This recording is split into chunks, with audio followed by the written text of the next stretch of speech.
long man.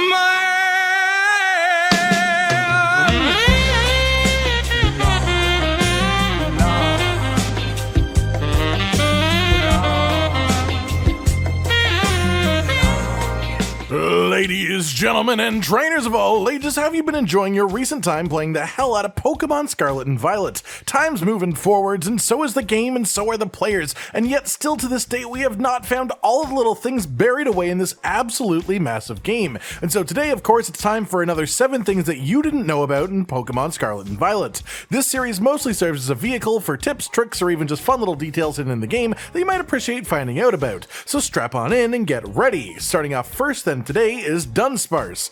Dunsparce. Dunsparce?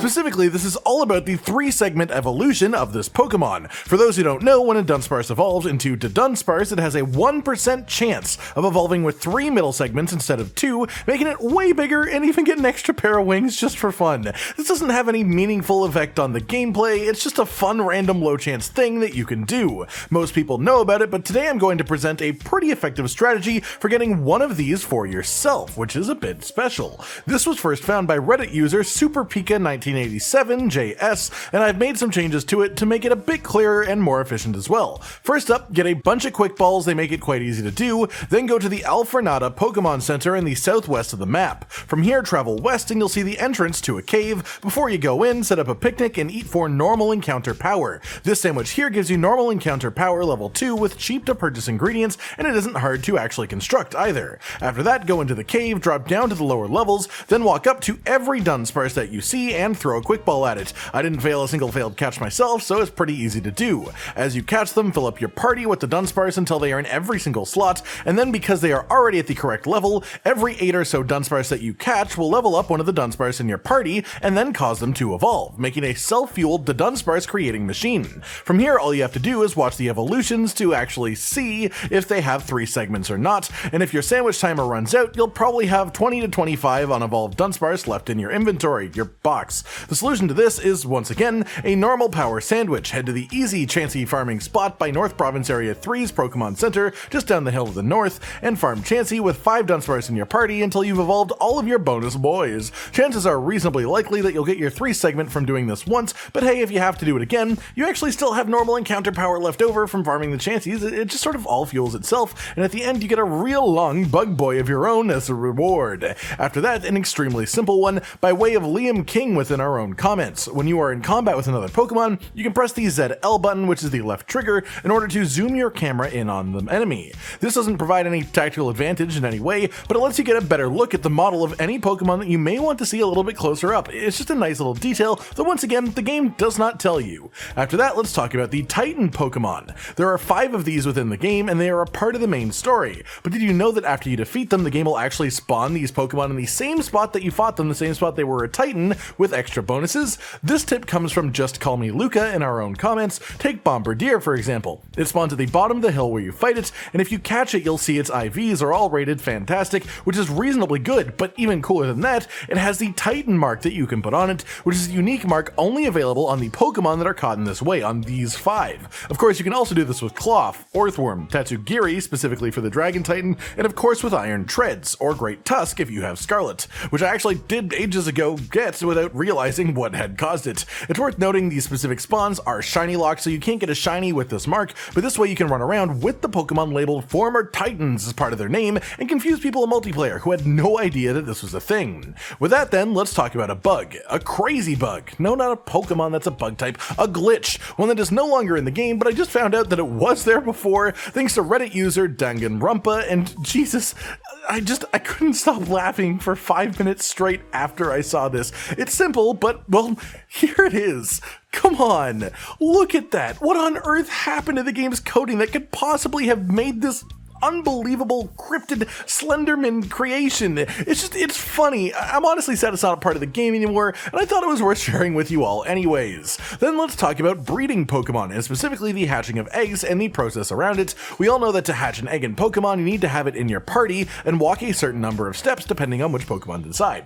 You may have known that an ability exists to make this quicker, but do you know about all 3 of the abilities that Pokemon can have in Scarlet and Violet that you can use to make your eggs hatch twice as fast? Specifically, these are Flame Body, Steam Engine, and then also one called Magma Armor. By having a Pokemon with any of these abilities in your party, your egg hatching time will be halved. Sadly, they don't stack with each other, so just having one of these Pokemon will do the same job. You're being a mother hen. This is especially useful right now though, as in case you didn't know it, while the 7-star event raid was shiny locked, there is in fact a way to get a shiny Greninja, and specifically, you do this by breeding them and making little eggs, and each egg of course has regular odds to hatch as a shiny Froakie. Make sure if you are doing this you take advantage of these abilities though to notably speed up the process. On the note of shinies, we of course have another little shiny spot for you today. This one creates isolated encounters for 5 different Pokemon, so prepare your sandwich ingredients for fun. Specifically, the location for this is just west of the Dali Zappa Passage that you can fast travel to, and then go up on the ridge to the west. Drop down from the rocks here and you'll see a big open field with a bunch of Pokemon, set up a picnic, and then eat a shiny sandwich depending on your specific target.